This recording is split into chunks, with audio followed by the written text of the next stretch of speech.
Billy, what's your overall assessment after that?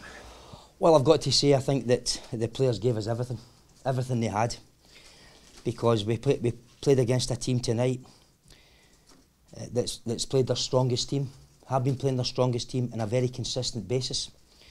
We played against a team tonight that had 10 days extra recovery, and I thought in the last 15 minutes we probably ran out of juice. I think that's exactly what happened to us, but very proud of the effort from the players. A little bit disappointed in the goals that we gave away, because they were a little bit silly and soft, if you like. But overall, played against a very good side that sits top of the table, and a side that clearly over a number of years has developed very well. I'm always very wary of asking you about refereeing decisions, but we had 2 penalties and a red card. What was your view on them? Well, I think we need to talk about this, you and I, because if we talk about the luckiest player in the stadium, or the luckiest person in the stadium, Wes Morgan, should never have been on the pitch. It was a blatant, clear red card. It was a goal-scoring opportunity, and there's no doubt that Wes was very, very fortunate to remain on the pitch. I came in at half-time up the tunnel, and I had an exchange of words with the referee, very passionate exchange of words, asking him the question, why was it not a red card? To which he replied to me, it was not a goal-scoring opportunity. So I'm a little bit disappointed in that. The referee then sent me to the stand, because he said it was too aggressive with the raised voice. And then if you look at their penalty kick, there is a clear infringement on the left-hand side of the 18-yard box prior to the penalty kick being taken, when one of the Leicester players clearly runs into the penalty box by a yard or two, and at that point it should have been a retake, and unfortunately none of the officials seen it. Did your players not react, regardless of that, did your players not react quick enough when the penalty was saved? Well, the player was in the 18-yard box. The one that eventually got onto the rebound was the one that created the infringement. So there's not much we can do about a player that goes into the 18-yard box early prior to the penalty kick getting taken. But as I say, these are little things that go against you. The positive is that if you take Leicester's back 4 and their 3 midfield players out of their team, I'm sure that you would agree that they would be a much weaker Leicester City.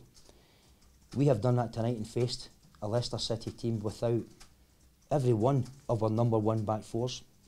3 very influential players in Lansbury, Vaughan and Moussi, and a vastly experienced player called Dexter Blackstock that is also on the injured table. And to compete against a team like that, top of the table, consistent team selection, strongest side, I've got to say I'm very proud of the players. You find yourselves 5 points off second place. How do you view this final third of the season? Well, a dogfight. I think we've said that in the last couple of weeks, Jeff. This will be a dogfight. My most important aim is to get some of these quality players that are missing back into the team. But there's no doubt that the ones that are in the side at the moment are giving us absolutely everything. They've had 10 days extra rest. We have had much shorter recovery. We've been playing a lot of games. So we know that running out of juice in the last 15 minutes was always a possibility. And you've seen at the end of the game how delighted Leicester were to take the point, because they knew that this was one of these games where they probably got Forest at the right time. You've got Burnley next up. The tough games come thick and fast, don't they, right now? Jeff, they're not tough games. I mean, people talk about Leicester, people talk about Doncaster, Charlton, Yeovil, Middlesbrough, Burnley. Don't tell me there's an easier game, irrespective of league position or irrespective of form or whatever. They're all tough games at this stage of the season. And we look forward to every one of these games. We look forward to the great challenges of what we face. And we'll continue to select the players that we have available, and we'll do the best we can in every single match. It has extra significance though, because they are currently in second place, and that's where you want to end up at the end of the season. Yeah, but there's too many games, Jeff. There's a lot, 15 matches remaining, a lot of points. And as I said before, we will now look to the next match and prepare for the next match, and we'll rest these players up as best as we can, and we'll hopefully try and get 1 or 2 injured guys back into the team, because as I said, they deserve an awful lot of credit because they've played a lot of games, they've had very little rest, and we're delighted with what they're giving us. Thank you. Cheers. Is there any Any prospects of getting any of the injured players back for this weekend, Billy? Maybe one or two, Paul. Eric Lehigh is back on the grass. Kelvin Wilson's back on the grass, probably about 3 weeks away, I would imagine. Cohen, obviously the season. Blackstock the season. Lansbury and Vaughan, probably 10 weeks, 8 to 10 weeks. Mousset, possibly back on the grass tomorrow. So there's one or two making strides. Do you expect any further fallout from your exchange with the referee, Billy? Well, listen, we've seen the incident. You've seen the incident. Have a look at the replay. Have a look at the penalty kick. Leicester should not have had 10 men. Leicester should have had 9 men. That's a simple fact. Because it was a clear goal-scoring opportunity. It was a clear red card, and the referee deemed that to be not a goal-scoring opportunity. And that's where I had a disagreement at half-time. Do you think that at all played a factor in his decision to send Paul Konchesky off? I don't know. You need to ask him that. Jamie Patterson got another goal for you. I mean, he's in flying form. Yeah, he's a young player. He just got caught dreaming with their second goal a little bit. Same with LaSalle's in the first goal. And we're young players. We've got to excuse our young players for making these odd mistakes, because they've done very, very well, but they're still young players. The young players going into very big events, coming to the, if you like, the business end of the season. But there's no doubt they're coming on leaps and bounds, and they're doing very well. But he's a fantastic young talent, Patterson, no doubt about it. Talk about big events. You've got another very big one coming up on Saturday. Do you think you've got the character in what is quite a young squad, as you've mentioned, to get through it and to get the result? Not just a young squad, Paul, a very weakened team. And as I said to Jeff earlier on, if you take Leicester's back four missing and take them out their side, and you take their midfield players away, I'm sure you would agree that Leicester City would be a much weaker Leicester City. But they've been very consistent this season. They've been very fortunate, along with Burnley. They've not picked up too many injuries. That's not an excuse. That's a fact, an absolute fact of what we've been facing. But we're getting everything for these players. These players are giving us everything they've got.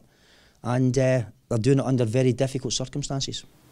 I think you gave me a date of February the 17th when you could make a loan signing from.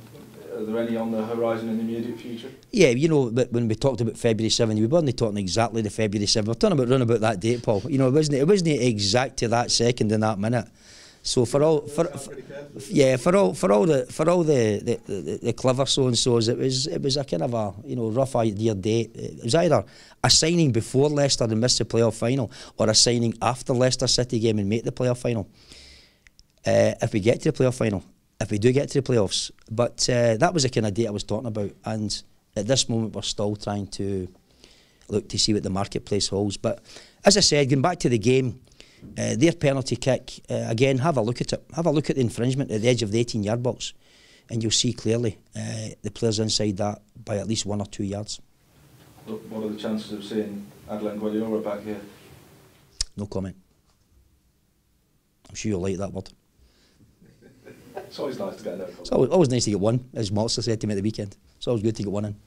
How is Andy Reid doing with his fitness? He's having to do such a lot of work, isn't he, at the moment? Yeah, he's doing fine. He's obviously a player that will look to try and get everything we can in this Burnley game, John, and then we'll probably give the players 2 or 3 days off and try and get some freshness into their legs. The good thing after Burnley's, we've then got Saturday for the next couple of games. So hopefully at that point we can get some freshness back into the team, and we can get 1 or 2 injuries back into the squad. That would be very good. Can't be too many players outside of the Premier League playing better football than Andy Reid has been recently. He's a fantastic player. There's no doubt about it. He's a fantastic player, but he's very influential, especially when he's fresh. He's very influential, and he's been doing a grand job in there for us. Very, very good captain's performances, and not only that, a big voice, which is important. Lovely. Okay, thank you. Lovely. Thanks, Billy.